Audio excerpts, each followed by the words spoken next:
오늘 우리에게 주신 하나님의 말씀은 고린도후서 4장 7절에서 12절의 말씀입니다. 우리가 이 보배를 질그릇에 가졌으니 이는 심히 큰 능력은 하나님께 있고 우리에게 있지 아니함을 알게 하려 함이라. 우리가 사방으로 우겨쌈을 당하여도 쌓이지 아니하며 답답한 일을 당하여도 낙심하지 아니하며 박해를 받아도 버림바 되지 아니하며 거꾸러뜨림을 당하여도 망하지 아니하고 우리가 항상 예수의 죽음을 몸에 짊어짐은 예수의 생명이 또한 우리 몸에 나타나게 하려 함이라. 우리 살아있는 자가 항상 예수를 위하여 죽음에 넘겨짐은 예수의 생명이 또한 우리 죽을 육체에 나타나게 하려 함이라. 그런즉 사망은 우리 안에서 역사하고 생명은 너희 안에서 역사하느니라. 아멘. 할렐루야. 오늘도 주님의 말씀 앞에 선 여러분들에게 하나님의 음성이 또 하나님의 마음이 들려지는 귀한 시간 되기를 주님의 이름으로 축복합니다. 지난주부터 우리는 고린도 전서를 살펴보았고 또 어제부터는 고린도 후서를 살펴보고 있습니다. 고린도 후서를 살펴보기 전으로 우리가 고린도 교회가 어떤 교회였는가에 대해서 한 가지 기억하셨으면 좋겠는데요.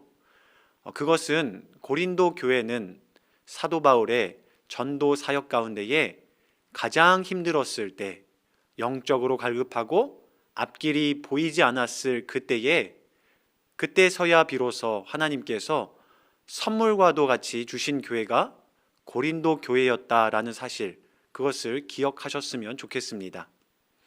사도 바울이 2차 전도 여행 중 가장 개인적으로 은혜 받았던 곳은 아마 베레아일 것입니다. 성경은 베레아 사람들은 데살로니가 사람들보다 더 너그러워서 간절한 마음으로 말씀을 받았다라고 말합니다. 아마 사도 바울은 그곳에서 복음을 전하며 굉장히 기뻐했을 것입니다. 야, 이제 내가 전도한다고 많은 고생을 했지만 봐봐, 하나님이 살아계시니까 이렇게 전도의 열매가 드디어 맺어지고 좋은 사람들이 나에게 붙어주는구나. 하나님께서 이렇게 해주시는구나. 그래, 이제 이렇게 전도하면 되겠다. 그렇게 베레아 사람들과 예수님에 대해서 알아가고 교회를 세워 나갔습니다. 그리고 베레아 사람들과 헤어지며 이제 다음 행선지로 그가 향한 곳은 아덴입니다. 아테나이지요. 사도 바울은 이 베레아에서 얻은 큰 은혜로 성령 충만했을 것입니다. 게다가 아덴은 어떤 곳이었냐면 신심, 신을 생각하는 마음이죠. 이 신을 생각하는 마음이 충만한 사람들이었습니다. 그래서 그들은 항상 신에 대해서 서로 묻고 변론하고 그랬다라고 말합니다. 이렇게 아덴으로 향하는 사도 바울의 마음 어떠했을까요? 예수 그리스도를 전하면 이들은 신심이 깊은 사람들이니까 금방 알아듣겠지? 전도가 풍성한 열매를 맺겠구나 아마 기대하며 기다리며 기도했을 것입니다. 그런데 어떻게 됩니까? 자신의 생각과는 다르게 예수 그리스도의 복음의 능력이 전혀 먹혀 들어가지 않는 모습을 보면서 사도 바울 아덴에서 좌절하게 됩니다. 사도 바울은 그때 일을 회상하면서 고린도전서 2장으로 이렇게 말합니다. 내가 너희 가운데 거할 때에 약하고 두려워하고 심히 떨었노라. 바울은 아덴에서의 얻은 좌절과 함께 이제 또 고린도로 향했습니다. 그리고 고린도에서는 아마 전도의 열매 생각하지도 않았을 겁니다. 왜? 고린도는 타락한 항구 도시였기 때문입니다.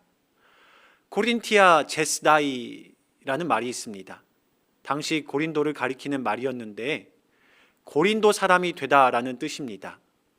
이것을 풀이하면요, 성적으로 부도덕한 사람이 되는 것, 그것을 의미했습니다. 이처럼 고린도는 세상적으로 말하면 유흥과 쾌락이 넘쳐나는 그런 도시였고, 또 우리식으로 말하면 영적으로 어두운 동네였다라는 것입니다. 아덴에서의 그 엄청난 실패로 지금 영적으로 침체되어 있던 사도 바울, 과연 이 타락한 도시 고린도로 옮기면서 전도의 열매 기대했을까요? 아마 전혀 하지 않았을 것 같습니다. 그러나 하나님, 영적으로 좌절했던 엘리야에게 까마귀를 보내주시고 사르밧 과부를 보내주시고 또한 세미한 음성으로 말씀하여 주셨던 것처럼 사도 바울이 정말로 영적으로 지쳐 있을 때에, 그 앞이 막막하고 길이 보이지 않을 그때에 하나님은 그에게 고린도 교회를 허락하시며 그의 마음을 다시 뜨겁게 만들어 주셨습니다. 이렇게 고린도 교회는 바울에게 있어서 선물과도 같은 그런 교회였습니다. 자신이 약했을 때 강함을 보여주신 하나님, 그 하나님을 믿어지게 하고 깨닫게 하신 귀한 교회가 바로 고린도 교회였다라는 것이죠. 그러니 바울에게 이 고린도 교회 얼마나 귀한 교회였겠습니까?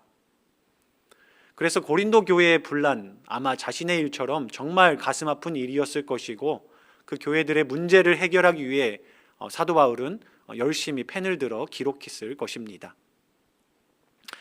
그리고 사도 바울은 이 고린도 교회의 문제 해결 방법을 더 이상 인간적인 방법이나 수단을 이야기하지 않습니다. 왜 그렇습니까? 그가 고린도 교회를 가면서 겪었기 때문입니다. 자신이 베레아에서 아덴으로 넘어올 때 가지고 있었던 인간적인 생각들, 그 열정들, 그러나 그것이 산산이 부서지고 깨어지고 무너져 내렸을 때 비로소 하나님께서 코린티아 제스다이, 정말 인간적인 마음으론 이 고린도에서 선한 게 나올 게 없는 것 같은데 하나님이 선물과도 같이 주신 그 교회, 그거를 사도 바울이 기억했을 것입니다. 그래서 바울은 이 고린도 교회의 문제를 해결함에 있어서 결코 인간의 수단이나 방법을 이야기하지 않지요. 오직 복음만을 이야기합니다. 그것이 오늘 우리가 함께 읽은 본문에도 잘 나타나 있지요. 뭐라는 겁니까? 우리는 보화를 담은 질그릇에 불과하다라는 것입니다. 능력은 오직 하나님께 있고 우리에겐 있지 않다는 것을 말하고 있습니다. 그리고 세상이 아무리 흔들고 어렵게 하여도 어떻다는 거예요? 우리 낙심하지 않을 수 있고 버림받지 아니하고 또 망하지 않는다는 겁니다. 왜 그렇습니까? 내가 아니라 하나님이 나를 통해 하나님의 일을 감당하시고 그래서 우리를 붙들어주고 계시니까 그렇습니다. 그걸 자신이 고린도를 오면서 체험했다라는 것이죠. 그것이 깨달아지고 믿어졌다라는 것입니다. 그래서 강력하게 주님의 주권만을, 복음만을 지금 이야기하고 있는 것이지요. 또한 그것이야말로 예수님께서, 우리 주님께서 먼저 보여주신 복음의 핵심이었다라는 겁니다. 예수님 자신이 죽으시고 우리를 얻으셨지요. 사도 바울을 얻으신 겁니다. 내가 죽어야 하나님이 나를 통해 일하시는 것, 그가 깨달았다는 것이죠. 마찬가지로 우리도 예수님처럼 죽어야 다른 생명을 얻게 된다라는 것입니다. 그것이 우리 주님이 걸어가셨던 길이고 주님이 우리에게 바라고 또한 우리가 따라가야 할 길인 것입니다. 왜 우리가 주님의 길을 걸어가야 합니까? 그 안에 영생이 있고 그 안에 부활이 있기 때문에 그렇습니다. 우리의 삶도 고린도 교회와 같이 많은 문제와 어려움들이 항상 우리 앞에 놓여져 있습니다.